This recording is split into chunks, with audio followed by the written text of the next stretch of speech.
Hi everybody, thank you for joining us. My name is Danielle Carr, the dietitian, and we also have Maddie, I'm her intern. Yay! We've been having so much fun, and we are making a dessert recipe, which is cinnamon apple pie. So easy, barely any calories because you're going to be using Cream Soda Zevia, cinnamon, and apples. So the first thing we did, just cut up a bunch of apples. So we did 4 apples, okay? Throw that in the crockpot. The crockpot should be on high. Then we are going to take Zevia. So with Zevia, it's basically just carbonated water made with Stevia. Why is Zevia better than just like using Coke? Okay, well, Zevia doesn't have any sugar in it, so it doesn't spike your insulin, so it doesn't affect your blood sugar levels, and it'll keep you at that stableness that you need. Perfect, yes. And so we're using Cream Soda Zevia.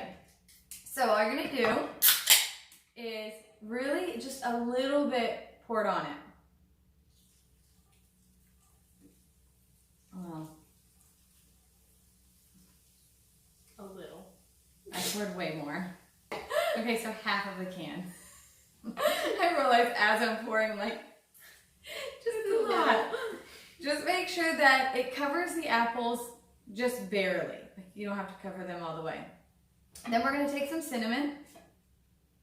We talked about cinnamon. What's cinnamon good for? Cinnamon's good for keeping your blood sugar regulated and low and not spiking. Yes, awesome. And then we're going to use cinnamon vanilla stevia. It is delicious. You can use English toffee stevia. English toffee stevia is actually my favorite, but right now when we're filming this, it's fall season, so we thought this would be delicious. And so you're just going to see, you can see here, just a few drops. Nice squeeze. Yeah.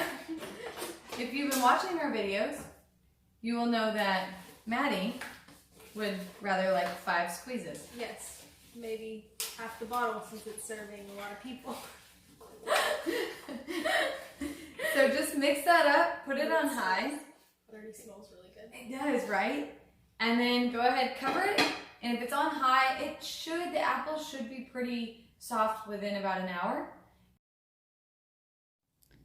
This dish will smell the house up. The kids will love it. It's a great snack to have just to change things up for the way we eat apples, and such a great thing to bring for dessert when you're going to somebody's house or for the holidays. So enjoy.